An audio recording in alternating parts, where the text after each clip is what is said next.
మహిళలు అనుకుంటే ఏదైనా సాధించగలరు. అటు ఇంటిని, బయట పనులను ఒంటి చేత్తో నడిపిస్తూ ఉంటారు. మన ముందున్న మహిళ కూడా అదే కోవకు చెందుతారు. మామగారు ఎంత ఫేమస్సో కోడలు గారు కూడా అంతే famous. Hello ma'am. Hello, hi. Hi ma'am, ఎలా ఉన్నారు? All good. మీరు ఎలా ఉన్నారు? చాలా బాగున్నాను. సో మ్యామ్, అంటే మల్లారెడ్డి గారి గురించి మాట్లాడిన ప్రతిసారి ప్రీతిరెడ్డి గారి టాపిక్ ఖచ్చితంగా వస్తుంది. లైక్ ఆయన ఎంత ఫేమస్ అయ్యారో మీరు కూడా అంతే ఫేమస్ అయ్యారు. సో మీ లైఫ్ జర్నీ గురించి చెప్పండి. అంటే లైక్ మీరు ఎక్కడ పుట్టారు? లెట్ మీ టెల్ యూ, ఆయనంత ఫేమస్ నేను అసలు ఊహించుకోలేను. అంటే ఆయనంత ఫేమస్ నేను కాలేను కూడా. I'm telling you. అంటే ఆయన ఒక ఈజ్ లెజెండ్. అంటే ఆయనతో అసలు కంపారిజన్ అవ్వడమే నా అదృష్టం. సో ఫర్గెట్ అబౌట్ ఆయనలాగా అసలు అంటే నేను ఎప్పుడూ ఊహించుకోలేను ఆ లెవెల్లో. చెప్పండి. సో మ్యామ్, మీరు ఎక్కడ పుట్టారు, ఎక్కడ పెరిగారు, మీ చదువు గురించి చెప్పండి. నేను పుట్టింది పూణేలో. సో పూణేలో there is a place Pimpri అని. ఇప్పుడు ఎట్లా మనకి హైదరాబాద్ సికింద్రాబాద్ ఉంటుందో అట్లా సికింద్రాబాద్ పూణే పింప్రి అంటారు అక్కడ. సో పింప్రిలో పుట్టి పెరిగాను. అక్కడ అంటే మా ఫాదర్ అండ్ మై మదర్ ఇద్దరు పెళ్లి చేసుకుని పూణేలో వచ్చి సెటిల్ అయ్యారనమాట. ఓకే. సో అక్కడే వాళ్ళ జాబు అంటే ఆయన కూడా he has completed his MBBS and DPH and he was the chief medical health officer of Pimpri Chinchwad corporation. So అక్కడ ఆయన జాబ్ స్టార్ట్ చేశారు. మళ్ళీ దాని తర్వాత మా మదర్ కూడా was scientist in NCL, national chemical laboratory అక్కడ. She was a microbiologist and then she got this disease. దాని తర్వాత they couldn't bear another child. So I'm the only daughter. తర్వాత ఆఫ్టర్ షీ ఎక్స్పైర్డ్ నేను my father became more like friends. ఒక age తర్వాత father అంటే ఈ was strict only, కానీ MBBS తర్వాత so I did my MBBS from DY Patil and MD medicine also DY Patil. So MD medicines చేస్తున్నప్పుడు భద్రారెడ్డి గారు was one of my colleague. అప్పుడు ఏమో అంటే I don't know today every one ఇప్పుడు మా ఇంట్లో ఇట్లా లవ్ మ్యారేజ్ అదంతా ట్యాగ్ చేస్తారు. To be very frank, we both were like good friends. మనం మొత్తం అందరం అంటే చదువుకునే వాళ్ళు, చేసేటోళ్ళు. నేను కూడా అంటే always every one were boys in the entire batch. బ్యాచ్లో I was only girl. So ఆయనకు పాపం ఆప్షన్ లేకుండే ఎక్కువ then to go for me. So అప్పుడు ఏముంటే we use to concentrate on studies. ఎందుకంటే ఎంటీ మెడిసిన్ చేయడం కష్టం అది. అండ్ అప్పుడు స్ట్రిక్ట్నెస్ అంత హాస్పిటల్లో patients. So it was more like a friendship and ఒక టుగెదర్నెస్. అంటే అందరం మనం కలిసి చేయడం. ఆయన నన్ను అర్థం చేసుకున్నారు, నేను ఆయనకు అర్థం చేసుకున్నాను. So after 3 years he proposed me. He said that I want to marry you. నేను అన్నా okay, I you sure? 3 years అన్న, you have experienced me very well, I you sure? లేదు లేదు, నీ గురించి అన్ని తెలుసుకొనే నేను ఐఎమ్ సేయింగ్ ఓకే అని. సో ఫ్యామిలీస్ని ఎలా ఒప్పించారు? అంటే ఎక్కడైనా కొంచెం కష్టమైందా? బికాజ్ మీరు ఇక్కడ అమ్మాయి కాదు అండ్ మీ పేరెంట్స్ కానీ అంటే మీ డాడ్ కానీ లేదంటే ఇటు మల్లారెడ్డి గారే కానీ వీళ్ళ దగ్గర నుంచి ఎట్లాంటి ఏమైనా అబ్జెక్షన్ కానీ ఏమైనా వచ్చిందా? లేదంటే ఈజీ వేలోనే ఒప్పుకోవడము, పెళ్ళైపోవడం ఇదంతా జరిగిందా? నో, యాక్చువల్లీ అది నిజంగా నా అదృష్టం అండి. ఈ ఇంట్లో ఎప్పుడు కూడా దీనికన్నా ముందు బయట నుంచి ఏ అమ్మాయి కూడా రాలేదు. అంటే అందరూ ఇక్కడ వాళ్ళే పెళ్ళి చేసుకోవడం, ఒక అరేంజ్ మ్యారేజ్ జరిగింది. కానీ ఐ థింక్ మై మామయ్య ఈజ్ లైక్ 10 generations అహెడ్. ఆయన థాట్ ప్రాసెస్ కూడా ఎట్లుంటుంది అంటే ఇప్పుడే ఆయన ఆర్టిఫిషియల్ ఇంటెలిజెన్స్ ఎట్లా మాట్లాడతారు. పర్సనల్ లెవెల్లో కూడా ఆయన ఇట్లా ఇదే కాస్ట్, ఇదే క్రీడ్ ఇట్లా ఉండాలని లేదు. బేసిక్గా మీకు నిజంగా చెప్తాను, అంటే ఇంత ఇట్లా ఈజీగా ఉంటుందని ఎప్పుడు అనుకోలేదు. ఎందుకంటే భద్రారెడ్డి గారితో నేను చదువుకున్నప్పుడు అప్పుడే మా మామయ్య గారు ఫోన్ వచ్చినప్పుడు కూడా చాలా భయపడేటోడు. అంటే వాళ్ళ తండ్రి ఫోన్ వస్తే అంత చాలా భయపడేటోడు. సో మేము ఫ్రెండ్స్ లాగా అక్కడ పూణేలో ఎట్లానంటే మా ఫాదర్తో మేము ఒక ఫ్రెండ్ లాగా మాట్లాడేది. అంటే అది మేబీ కల్చర్, ఇక్కడ కల్చర్ అట్లా ఉంది. సో చాలా భయపడేటోళ్ళు. సరే ఓకే ఫైన్, మంచిదే. కానీ ఎప్పుడు కూడా మేమిద్దరం ఇట్లా పెళ్ళి చేసుకుందాము, ఒక లవ్లో ఒక రిలేషన్షిప్లో ఉండి ఒకటి ఇది చేసి అట్లా ఏం లేదు. It's open fact. Actually Bhadra would be a nice right guy to explain. So మేము we were doing our job అని I don't know what came into his mind. Maybe he thought that I would be a nice companion to him. ఎందుకంటే మనం చూస్తాం love might fade eventually. కొన్ని రోజుల తర్వాత love, romance అంతా తగ్గిపోతుంది. What you need is friendship. So maybe ఆ friendship కోసం he decided that he should marry me. So he asked me అంటే ఫైనల్ ఎగ్జామ్ ఒక I think 3 months before, I still remember. He said that will you marry me. నేను first exam అయినాక మాట్లాడదామా, ఇప్పుడు నాకేం అర్థమైతే లేదు. So after exams then we all passed, we all happy. దాని తర్వాత is like no I'm serious about it అంటే ఓకే మీరు మా డాడీకి అడగండి, ఎందుకంటే నేను ఇప్పటివరకు హైదరాబాద్ ముఖం కూడా చూడలేదు. I never been to Hyderabad, అడుగు కూడా పెట్టలేదు ఎప్పుడు, ఒక్కసారి కూడా హైదరాబాద్ రాలేదు. సో అందరూ అంటారు చూడండి జన్మభూమి కర్మభూమి, సో నా జన్మభూమి పూణే, కర్మభూమి హైదరాబాద్ అనుకుంటున్నాను. సో ఆయన మా ఫాదర్కి అడిగిన తర్వాత అంటే అప్పుడు కూడా మై ఫాదర్ వాజ్ లైక్ అందరు చాలా మంచి పరిచయం, అంటే వీళ్ళందరూ మా ఇంట్లో రావడము, ఏదైనా పండుగ ఉంటే, ఎందుకంటే ఈ హైదరాబాద్ కదా ప్రతి ఒక్క పండుగకు వాళ్ళు ఇంటికి వెళ్ళలేరు. సో మా అందరు ఫ్రెండ్స్. సో మీ నాన్నగారి గురించి చెప్తుంటే నాకు ఒక మాట గుర్తొచ్చింది. లైక్ మీరు ప్రీవియస్ ఇంటర్వ్యూస్లలో కూడా చెప్పారు మీ డాడ్ ఒక మంచి గైడ్ లాగా, మీకు ఒక మంచి ఫ్రెండ్ లాగా. చాలా అసలు మీ డాడ్తో మీకున్న బాండింగ్ గురించి. డాడీతోనంటే ఫ్రెండ్ అండి, the best friend I can ever have. అంటే ఒక ఏదైనా ఆయనతో చెప్పొచ్చు, ఏదైనా మాట్లాడవచ్చు, ఒక ఫ్రీడమ్. నేను డాడీ ఓకే ఏదో మనం చిన్న ఫ్యామిలీ, ఏదో ఒకటి వండేటోడు, ఏదో ఒకటి తినేటోడు, బోర్ అయితే బయటికి పోయి తినేటోడు, అట్లా ఉండేది మేమిద్దరం ఫ్రెండ్స్. ఇక్కడ వచ్చిన తర్వాత ఒక ఫ్యామిలీ సెంటిమెంట్స్, ఒక టుగెదర్నెస్, అందరం కలిసి మనం ఎట్లా తినాలి, అదంతా ఇక్కడ వచ్చిన తర్వాత ఇంకా ఐ వాజ్ మిస్సింగ్ దిస్. నా లైఫ్లో ఇది కావాలని అనుకుంటుంటే అది నాకు ఇక్కడ ఈ ఫ్యామిలీలో ఇక్కడ వచ్చి నాకు అది మంచి ఫీలింగ్ వచ్చి. మా ఆడపడుచు కూడా అసలు భద్ర కన్నా ఎక్కువ నా సిస్టర్ లాగా తను బిహేవ్ చేస్తారు. సో నాకు అదంతా వీళ్ళందరూ మళ్ళీ నన్ను బట్టు పెట్టడానికి దీనికి వచ్చారు, దే కేమ్ టు పూణే. అంతా ఓకే అయిపోయిన తర్వాత మా మామయ్య అంతా బట్టలు పెట్టడానికి బట్టు పెట్టి ఇట్లా ఇది చేసుకుంటారు కదా, సో అప్పుడు వచ్చారు మామయ్య గారు అంతా. మొత్తం ట్రైన్లో ఒక 10-12 మెంబర్స్ అందరూ వచ్చారు. అక్కడ కూడా ఈవెంట్ జరిగింది. మా ఫాదర్ ఆల్సో కూడా వాళ్ళకి నచ్చినట్టుగా ఒక చిన్న ప్రోగ్రామ్ ఏర్పాటు చేసిండ్రు. మా కల్చర్ టోటలీ డిఫరెంట్ కదా అండి. నేను పూణే బ్యాక్గ్రౌండ్, మరాఠీ బ్యాక్గ్రౌండ్, మళ్ళీ కానీ మా mother tongue Kannada. Okay. My mother and my father they belong to Gulbarga and Hubli. Okay.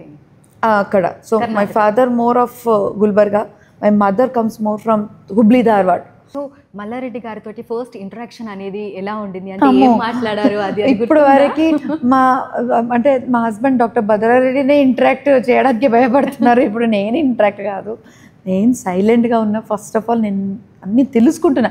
Language is different.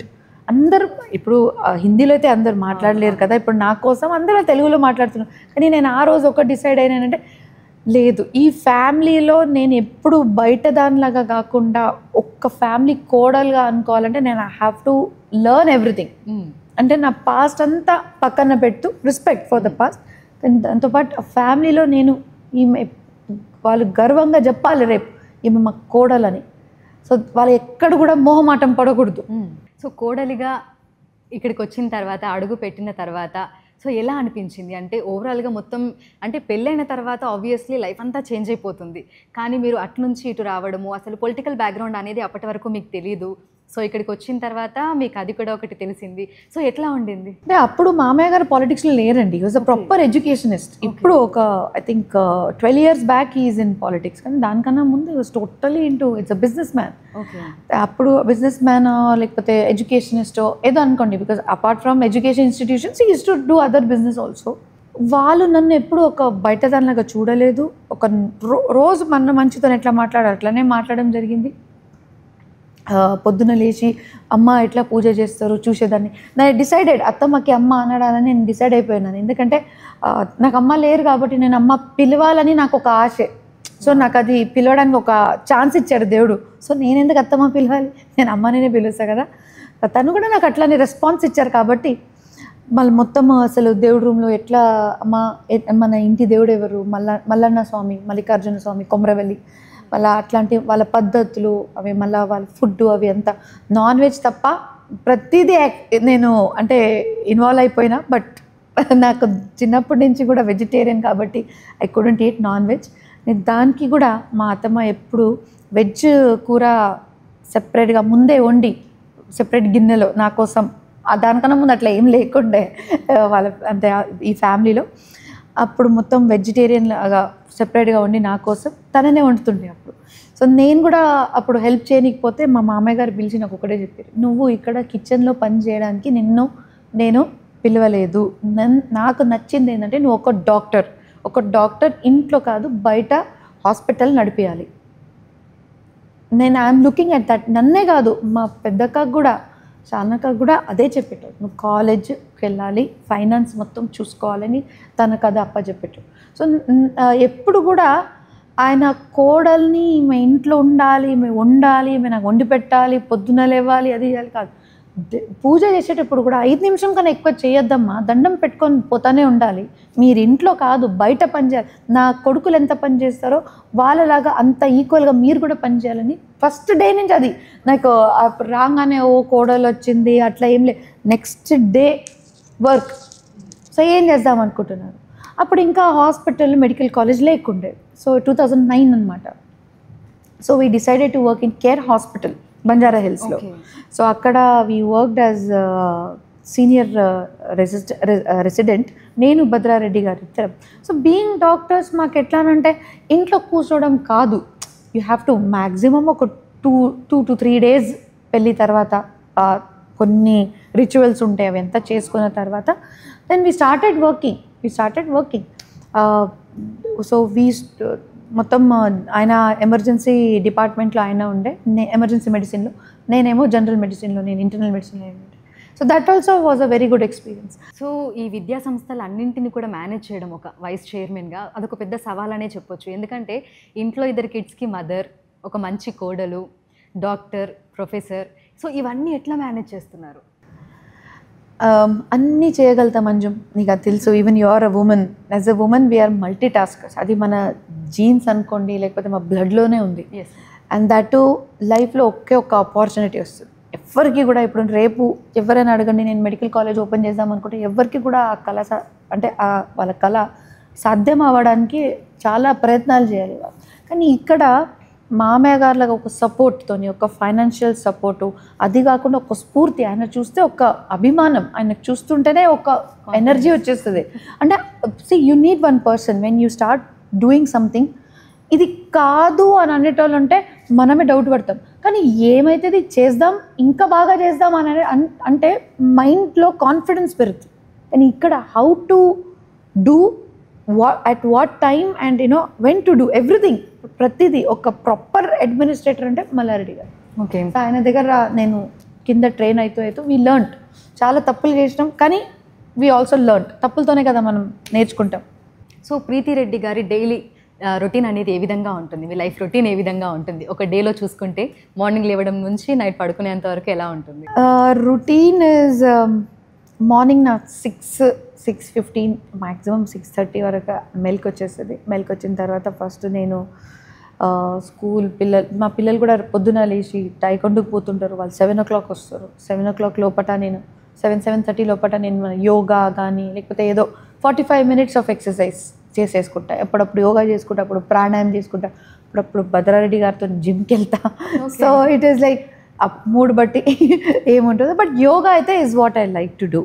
So ఇందాక మీరు చెప్పారు కదా, అంటే డెకరేషన్ అంటే ఇష్టము, దేవుడి దగ్గర కొంచెం టైం స్పెండ్ చేస్తూ ఉంటాను డేలో అని చెప్పి. సో మీరు వరలక్ష్మి వ్రతం కూడా ఎంతో మంచిగా చేసుకున్నారు కదా. సో ఆ టైంలో మీరు అమ్మవారికి ఒక మంచి పాటను కూడా పాడారు.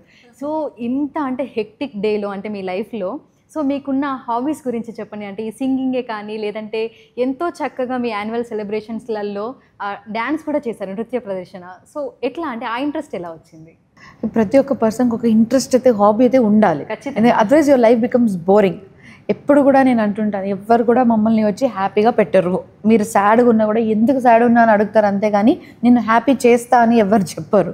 సో మన హ్యాపీనెస్ మన చేతిలో ఉంటుంది. మన చేతిలో ఉన్నప్పుడు మనం ఇవి అంతా ఇట్లాంటి హాబీస్, మనకు నచ్చిన విషయాలు మనం చేస్తూ ఉండాలి.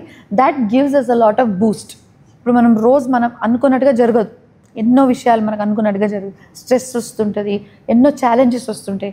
ఆ ఛాలెంజెస్లో కూడా మన మైండ్ని బ్యాలెన్స్గా చేసుకోవాలి. ఎవరైనా మీరు చూడండి, భరతనాట్యం వచ్చిన వాళ్ళు, చిన్నప్పుడు నేను నేర్చుకున్న వాళ్ళకి ఎప్పుడు కూడా ఆ ఫేషియల్ ఎక్స్ప్రెషన్స్ కానీ, మీరు ఒక డాన్స్లో అంటే ఒక చార్మ్ కానీ, ఒక డెలికేట్ మూవ్స్ కానీ, అదంతా వచ్చేది మీ క్లాసికల్తోనే. It can be Kathak or it can be anything. But మన ఇండియన్ కల్చర్లో, మన భారతదేశంలో అయితే ఆ డాన్స్ కల్చరే వేరు, ఆ బ్యూటీ వేరు. I can understand. Your expressions are the most important form in any dance. So మీ సింగింగ్ టాలెంట్ గురించి సో మా కోసం ఒక చిన్న పాట, మా కోసం ఒక 4 lines అట్లా. So my father was a singer, అంటే he was not only just a singer but also the sing. Now he is no more. ఒక 7 years back I lost my father. సడన్గా ఆయనకి క్యాన్సర్ డిటెక్ట్ అయింది, which was stage 4. ఇక్కడికి ఆయన ఇక్కడ తీసుకొచ్చిన తర్వాత హీ వాజ్ దేర్. ఇక్కడ కూడా మా మామయ్య గారే అన్నారు, ఇక్కడ తీసుకురా అమ్మ, నీ తప్ప ఎవరు లేరు ఆయనకి. సో ఇక్కడ వచ్చిన తర్వాత ఇక్కడ మా క్వార్టర్స్లో హీ వాజ్ దేర్. అక్కడ రెనోవేట్ చేసి ఇక్కడే ఉన్నారనమాట. మా ఇంట్లోనే ఉండమని చెప్పినాం. అప్పుడు ఈ ఇంట్లో కాదు, అప్పుడు అందరు కంబైన్డ్లో ఉంటుండే. సో కానీ my father use to be hesitant, అంటే కంఫర్టబుల్ ఉండరు కదా. సో లేదమ్మా నేను వేరే అపార్ట్మెంట్లో ఉంటాను, అక్కడే ఉన్నారు. 1.5 years తర్వాత ఇది. సో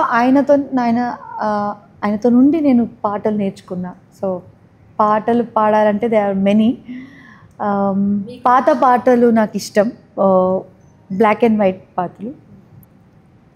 ఏ రాత్ పీకి పీకి ఏ మస్త్ ఫిజాయే ఉఠా ధీరే ధీరే वो चांद प्यारा प्यारा क्यों आग से लगा के गुमसुम है चांदनी सोने भी नहीं देता मौसम का ये इशारा. చాలా అంటే చాలా బాగా పాడారు నిజంగా. అంటే మీరు పాడుతుంటే నిజంగా అలా వింటూ ఉండాలనిపించింది. Thank you. అంత మధురంగా మీరు పాట పాడారు. Thank you. సో అంటే లైక్ మీలో ఒక మంచి డాన్సర్ ఉన్నారు, సింగర్ ఉన్నారు, ఫ్యాషన్ డిజైనర్ కూడా ఉన్నారు కదా. సో ఆ టాలెంట్ గురించి చెప్పండి. అంటే లైక్ అటువైపు ఇంట్రెస్ట్ ఎలా వచ్చింది? Everything if you are passionate అంటే మీరు నథింగ్ ఈజ్ ఇంపాసిబుల్. ఇప్పుడు మీరు రేపు ఏందన్నా మీరు you can get in to interior designing, you can get in to fashion designing, you can get in to any field. అది ఒక ఆర్ట్ అనమాట. And if you like to do art and first of all if you are passionate about it, మీరు అర్థం చేసుకోవాలి and then you try to do it. So అంటే ఇవన్నీ ఎలా manage చేయగలుగుతున్నారు? లైక్ అంటే ఒక డాక్టర్గా, ఒక ప్రొఫెసర్గా ఇందాక చెప్పుకున్నాం కదా, అండ్ ఇప్పుడు singer, dancer, at the same time fashion designer. So ఎట్లా మ్యామ్, అంటే ఒక 1 dayలో ఇవన్నీ ఎట్లా సాధ్యమవుతుంది? ఇట్స్ నాట్ లైక్ డైలీ నాకు ఉండదు కదా, ఇట్స్ లైక్ అ హాబీ అనమాట. సో మీ ఫేవరెట్ ఫుడ్ ఏంటి? ఓకే, నా ఫేవరెట్ ఫుడ్ ఇస్, నేను పూణేలో పుట్టి పెరిగినాను కాబట్టి ఐ లైక్ జొన్న రొట్టె. అంటే ఇక్కడ కూడా జొన్న రొట్టె తింటారు కానీ పూణేలో ఆ మహారాష్ట్ర స్టైల్లో సన్న జొన్న రొట్టెలు చాలా కామన్ అనమాట. అంటే అక్కడ అది టేస్ట్ వేరు. సో జొన్న రొట్టెలు విత్ పిట్ల అంటారు అక్కడ, అంటే మనం బేసిన్ ఉంటుంది కదా దాంతో పిట్ల బాకర్ అంటారు అక్కడ జొన్న రొట్టె. సో అది ఇక్కడ కూడా అంటే చాలా ఫేమసే. మనము బేసన్ పౌడర్తో కూర చేస్తాం మనం. ఇక్కడ దోశతో ఎక్కువ తింటారు, దోశతో కానీ పూరితో చేస్తుంటారు. అక్కడ అది కొంచెం గట్టిగా ఉంటుంది పూణేలో చేసేది. సో అక్కడ అది తింటాం. అలా ragi mudde, bisibele bath, it's like all my favourite అనమాట. సో తెలంగాణ వరకు వచ్చేసరికి తెలంగాణ సైడ్ మీకు ఎట్లాంటి ఫుడ్ రెసిపీస్ అంటే ఇష్టం? చామగడ్డ కూర, ఎందుకంటే ప్యూర్ వెజిటేరియన్ కాబట్టి ఇఫ్ యూ ఆస్క్ మీ, అంటే నా ఇంట్లో నేను అప్పుడప్పుడు చికెన్, ఫిష్ అంటే వన్స్ ఇన్ ఎ ఇయర్ అట్లా వండుతా. అది కూడా నేను ఐ లైక్ ఇట్. అని అదేంటే మొత్తం అంటే మిర్చి మసాలా అవి అంత స్పైసెస్ వేసే మాత్రమే పని, స్పూన్స్ అంతా తిప్పే మా చెప్పే. So I can't bear it. ఇష్టం, I like Goan fish curry చేయడం నాకు ఇష్టం. సో ఒక 7 విద్యా సంస్థలు నడిపిస్తున్నారు వైస్ చైర్మన్గా. అంటే ఎత్తుపల్లాలు అనేవి ఎన్నో ఉంటాయి, ఎన్నో సమస్యలు ఉంటాయి, ప్రాబ్లమ్స్ ఉంటాయి, అలిగేషన్స్ వస్తూ ఉంటాయి. సో వాటి అన్నింటినీ అధిగమించి ఎట్లా ముందుకెళ్తున్నారు? ఫస్ట్ ఆఫ్ ఆల్ ఎలిగేషన్స్ ఏమైనా I don't care. When I'm doing my best, when I'm working, నాకు తెలుసు నేను ఏం తప్పు చేయట్లేదు కాబట్టి I don't care. And allegations ఇప్పుడు జనాలు ఎట్లా ఉంటారంటే క్రిటిసైజ్ చేయడానికి రెడీగా ఉంటారు. So criticise is what I always take it positively. ఒకవేళ ఎవరైనా క్రిటిసైజ్ చేసుకుంటారు, ఓకే ప్రాబబ్లీ నేను ఇట్లా చేస్తే బాగుంటుండేమో అని నేను అనుకొని ఐ చేంజ్. కానీ I don't and keep it in mind. Okay fine, పక్కన పెట్టేస్తాను. నేను ఐ డూ మై వర్క్, అంటే my work will speak. So మామగారు మంత్రిగా ఉన్నప్పుడు ఎలా ఉండింది, తర్వాత లైఫ్ ఎలా ఉండింది, ఎలా అనిపిస్తుంది? అప్పుడు సేమే ఉంది Anjum, there is not much of a difference. అప్పుడు నేను వచ్చినప్పుడు కూడా లైఫ్ ఇట్లానే ఉండే. ఇప్పుడు ఇన్ఫ్యాక్ట్ ఇప్పుడు ఏంటంటే స్పాట్ లైట్లో ఎక్కువ పడుతున్నాం మేము. The reason is political background ఉంది కాబట్టి ఇప్పుడు ఏదనంటే ఎక్కువ న్యూస్లో వచ్చేస్తున్నాం, అంతే తప్ప life is the same. So Malla Reddy గారు మిమ్మల్ని కూడా ఇంకొక కొడుకుగా ఆయన బయట వాళ్ళకి ఇంట్రడ్యూస్ చేస్తూ ఉంటారు. సో మీ పట్ల ఆయనకి ఎంతో మంచి భావం ఉంది. సో ఎలా అనిపిస్తూ ఉంటుంది? అది ఆయన అంటే ఆయన పెద్దతనం అనమాట. ఎందుకంటే ఆయన ఆ పేరు నాకు కొడుకు అని పిలవడమే నాకు ఎంత సంతోషమో. కానీ ఇవాళ రేపు కూతురైనా కోడలన్నా కొడుకులైనా అదంతా ఇట్స్ లైక్ ఇది పాతకాలం థాట్ ఏంటంటే కొడుకులే అన్నీ చేయగలుగుతారు. సో నాకు ఆ లెవెల్లో ఆయన చూశారు కాబట్టి ఆ ఫ్రీడమ్ కూడా అట్లానే మా ఇంట్లో కూడా equal powers to every one. So I feel blessed. So మామగారి మీద అంటే చాలా రకాల వీడియోస్ వస్తూ ఉంటాయి, ట్రోల్స్ వస్తూ ఉంటాయి. అంటే రాజకీయాలలో ఉన్నప్పుడు పాజిటివ్ నెగిటివ్ అన్నీ ఉంటాయి కదా. సో వాటిని ఎట్లా చూస్తూ ఉంటారు, ఎట్లా తీసుకుంటూ ఉంటారు? లైఫ్ ఇస్ ఫుల్ ఆఫ్, మీరు పాలిటిక్సే కాదు, మీరు ఏ క్షేత్రం అయినా సరే, మీరు బిజినెస్లో అయినా సరే, లేకపోతే మీరు పొలంలో అంటే యాజ్ అ ఫార్మర్ అయినా సరే, ప్రతి ఒక్క ఆక్యుపేషన్తో పాటు పాజిటివ్ నెగిటివ్ ఉంటుంది. సో మల్లారెడ్డి గారు ఏం మాట్లాడినా సరే ఒక సెన్సేషన్ అవుతూ ఉంటుంది ఆయన మీడియాలో కానీ తుమ్ముతే తుఫాన్. మా మామయ్య గారికి తుమ్ముతే తుఫాన్, అది ఆయన పేటెంట్ అయిపోయింది ఆయన కూడా. సో ఆయన ఏం మాట్లాడినా సరే ఏదో ఒక సెన్సేషన్ లేదంటే కాంట్రవర్షియల్ ఏదో అవుతూ ఉంటుంది. సో ఫ్యామిలీ వరకు వచ్చేసరికి దాన్ని ఎట్లా తీసుకుంటారు? అంటే అందరూ కలిసి కూర్చొని మాట్లాడుకుంటూ ఉంటారా వీటి గురించి? మేము నవ్వుకుంటాం. మేము నిజంగా మామయ్య ఏదైనా, ఎందుకంటే మాకు ఆ డైలాగ్స్ ముందే తెలుసు, మాకు ఆ మాటలు ముందే తెలుసు, రోజు అవే వింటుంటాం. మాకు అది వేదం అనమాట. అవి అంతా అవి రోజు అవి వింటుంటే ఆ మామయ్య. కానీ ఏంటంటే ఆయన ఒక ఓపెన్ హార్టెడ్ ప్యూర్, అంటే నిజంగా ఒక ఇన్నోసెంట్. నిజంగా మా మామయ్య కంటే అంటే ఆయన I have heard few political leaders telling him as Bhola Shankar. నిజంగానే అట్లుంటాడు. ఏది మనసులో పెట్టుకోరు, ఏది ఉన్నా తిట్టేస్తారు, చెప్పేస్తారు, అయిపోయింది. సో ఆయన రీసెంట్గా ఒక దగ్గర మాట్లాడుకుంటూ కూడా రాజకీయాలను ఆపేద్దాం అనుకుంటున్నా అని చెప్పేసి అని ఒక స్టేట్మెంట్ పాస్ చేసి తర్వాత నేను అన్న ఉద్దేశం అది కాదు, ఇది వేరేది అని చెప్పేసి. ఫస్ట్ ఆఫ్ ఆల్ ఆయన నిజంగా చెప్పాలంటే రాజకీయం ఆపేద్దాం అట్లా అనుకోలేదు. ఆయన ఏంటంటే ఇప్పుడు ప్రస్తుతానికి ఇప్పుడు ప్రజెంట్ ఏముంది, కాంగ్రెస్ గవర్నమెంట్ ఉంది, ఆయన ఉండేది బీఆర్ఎస్. ఇప్పుడు ఆయనకి అక్కడ పోయి యాజ్ అ మినిస్టర్ లేరు కదా పొజిషన్, ఎమ్మెల్యేగా ఉన్నారు. ఆ ఎమ్మెల్యేగా ఆయన కాన్స్టిట్యూన్సీలో తిరుగుతుంటారు. ఇప్పుడు కింద కార్పొరేటర్స్ కూడా అందరూ మ్యాక్సిమం అక్కడ అటువైపే వెళ్ళారు. సో అక్కడ యాక్టివ్గా చేయడానికి ఏం లేదు కాబట్టి he might have said that he's taking he's doing his work. అంటే ఆయన రోజు ఇప్పుడు ఖాళీ అయితే కూర్చోలేరు మామయ్య గారు. సో ఇప్పుడు పాలిటిక్స్లో యాక్టివ్గా లేరు కాబట్టి, and he's not a born and brought up politician that you know only ఒక పాలిటిక్స్ ఒక్కటే ఉందన్న కాదు, ఆయన విద్యా సంస్థలు ఉన్నాయి. ఆయనకు ఫస్ట్ నుంచి కూడా స్టూడెంట్స్ అంటే నాకు చాలా ఇష్టం. ఆయన ఇప్పుడు కూడా మేము రోజు మీటింగ్లో ఏముంటుందంటే ఇంకా మనం ఏం చేయగలుగుతాం స్టూడెంట్స్కి. ఓకే ఇప్పుడు స్టూడెంట్స్కి మనం ఇది చేసామా, ఇంకా ఎట్లాంటి ఇంకా ఇండోర్ మన స్పోర్ట్స్ కానీ ఇంకా అవుట్డోర్ స్పోర్ట్స్ కానీ ఇంకా మొత్తం క్యాంపస్ అంతా ఎట్లా బ్యూటిఫుల్ చేయగలుగుతాం, ఇంకా కొత్త కోర్సెస్ ఏమొచ్చినాయి, ఈ ఫ్యాకల్టీ ఓకే ఏ ఫ్యాకల్టీ మంచిగా ఉన్నాయి వాళ్ళకి మంచి శాలరీ ఇవ్వండి, ఏ ఫ్యాకల్టీ బాగాలేదో వాళ్ళకి మనం వార్నింగ్ ఇచ్చేసాం. అట్లా ఆయన మొత్తం స్క్రూటినీ. అప్పుడు మినిస్టర్ ఉన్నప్పుడు కూడా is to come alternate days, ఇప్పుడైతే రోజు అదే. మళ్ళీ హాఫ్ డే మళ్ళీ పాలిటిక్స్లో ఉంటాడు, హాఫ్ డే మళ్ళీ ఆయన కూడా బ్యాలెన్స్ చేసుకుంటాడు ఏది కూడా.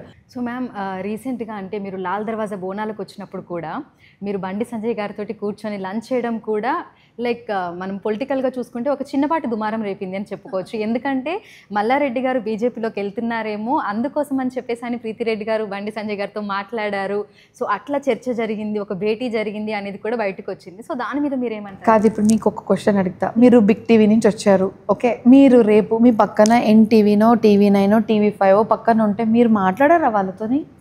మాట్లాడతారు. అంటే మీరు TV5 జాయిన్ అయినట్టుగానా? నో, కాదు కదా.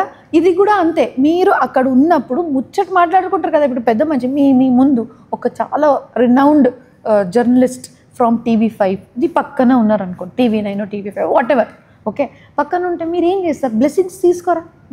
సార్ మీలాగా అవ్వాలనుకుంటాం, మీరు మాకు చెప్పండి ఎట్లా ముందు. అదే బ్లెస్సింగ్స్ ఇక్కడ కూడా అంత పెద్ద. నాకు ఫస్ట్ ఆఫ్ ఆల్ అక్కడ వాళ్ళు నన్ను ఒక ఎడ్యుకేషనిస్ట్గా పిలిచారు. సో మీరు బండి సంజయ్ గారిని కలిసినప్పుడు, మాట్లాడినప్పుడు, కలిసి కూర్చొని తిన్నప్పుడు, సో ఇదంతా కూడా మీరు క్యాజువల్గా అంటే కాదంచం ఐ టెల్ యూ. సో ఏమైపోయిందంటే నేను బోనాలు ఎత్తుకొని అమ్మవారి దగ్గరికి వెళ్ళి ఆశీర్వాదం తీసుకొని వస్తున్నప్పుడు నేను ఇప్పుడు బయలుదేరాలని అనుకుంటే మొత్తం జామ్ ఉందమ్మా బయట. ఆ సార్ గారు వస్తున్నారు అంతా అసలు నాకు లోపల రావడమే వాళ్ళు ఉన్నారు కాబట్టి నాకు బ్యారికేడ్ అవి ఎంత తీసుకురావడం జరిగింది, లేకపోతే చాలా కష్టం అది కూడా ఆ పీక్ టైంలో. అయితే సాధారణంగా మనకి ఏవైనా ఫంక్షన్స్ కానీ లేదంటే ఇట్లా పండుగల సమయంలో ఫ్లెక్సీలు అనేవి పెడుతూ ఉంటారు. సో ప్రతి ఒక్క రాజకీయ పార్టీకి సంబంధించిన ఫ్లెక్సీలు ఆ నేతల ఫోటోలతోటి ఉంటాయి.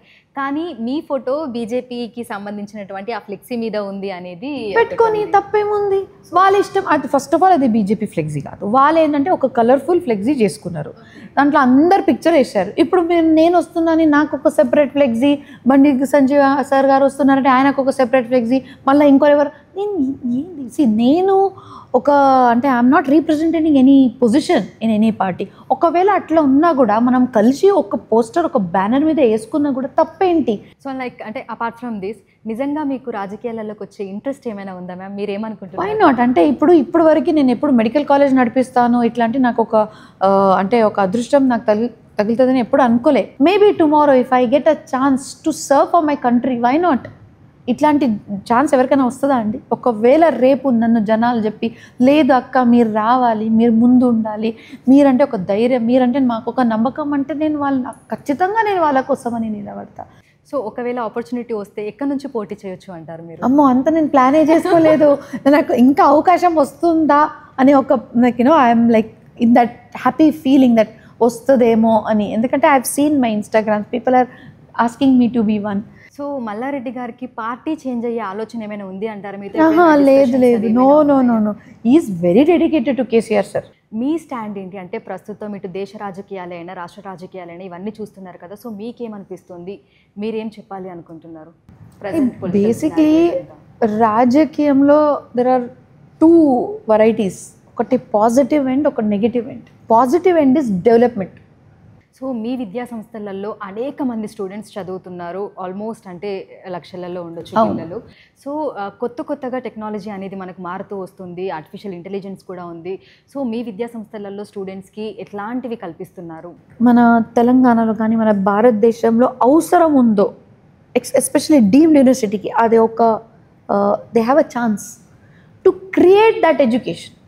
సో మీ స్టూడెంట్స్కి సంబంధించి స్పెషల్ ప్రోగ్రామ్స్ అనేవి ఏ విధంగా ప్లాన్ చేస్తున్నారు?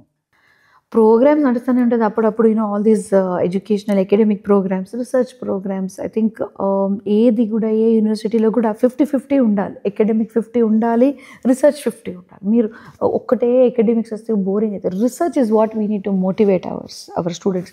ఇంటర్నేషనల్ కొలాబరేషన్స్ ఉన్నాయి, ఇప్పుడు డిఫరెంట్ హాస్పిటల్స్తో మనం టైప్ పెట్టుకుంటాం. ఎందుకంటే మన పిల్లలు మన దగ్గర కొన్ని జాబ్ చేస్తారు, బయట జాబ్ చేస్తారు, వాళ్ళకి అది ఒక ఇది అనమాట, అట్రాక్షన్ అనమాట. So medical colleges and dental college, ఉమెన్స్కి సంబంధించి స్పెషల్గా కాలేజ్ ఉంది. సో ఇంకా ఎక్స్పాండ్ చేద్దాము అని అనుకుంటున్నారు అంటే కొత్తగా ఇంకేం తీసుకురావాలి అనుకుంటున్నారు? ఇప్పుడు education system it all depends upon the management అండి, మేనేజ్మెంట్ అండ్ ద గవర్నమెంట్. ఇప్పుడు గవర్నమెంట్ సపోర్ట్ లేకుండా మనం ఏం చేయలేం. అని I'm thankful that our government is also supporting as well, central కానీ లేకపోతే లోకల్ కానీ. సో ఈ తరం యంగ్స్టర్స్కి, ఎంటర్ప్రెన్యూర్స్కి ఏం చెప్పాలి అనుకుంటున్నారు? మీ సజెషన్స్ ఏంటి? సో ఆల్ ద ఆంటర్ప్రెనర్స్ ఇవాళ రేపు పేషెన్స్ లెవెల్ చాలా తక్కువ ఉంది. అంతే ఏంటంటారంటే ఓకే ఇమీడియట్గా సక్సెస్ అయిపోవాలని అనుకుంటుంటారు. Overnight nothing is overnight. ఈరోజు నేను ఇక్కడ కూర్చొని మాట్లాడడానికి కారణం అఫ్కోర్స్ మా మామయ్య గారు ఆల్రెడీ ఒక మిల్క్ మ్యాన్ నుంచి ఇక్కడి వరకు తీసుకొచ్చేసి ఆల్రెడీ ఒక he's made our life very easy comparatively. So ఫైనల్గా మ్యామ్ అంటే ఇంత పాజిటివ్గా ఉండడానికి మీ మంత్ర ఏంటి? మంత్ర మా మామయ్య గారే అనొచ్చు. వన్ ఇస్ నేను main of course my genetical, I think my parents were very positive, so that keeps me positive and God gifts. I think everything you need to always see the half glass is full. ఇంకోటి ఎవరికైనా కూడా తప్పు ఒప్పుకోవడంలో ఒక ego తీసుకొస్తారు. ఏముంది తప్పు ఒప్పుకోవడంలో తప్పేముంది, తప్పు చేసాం ఇంకోసారి చేయనని చెప్పండి. దానికంతా నేను తప్పు ego is the worst thing ever. So ego పక్కన పెడితే you will be very positive.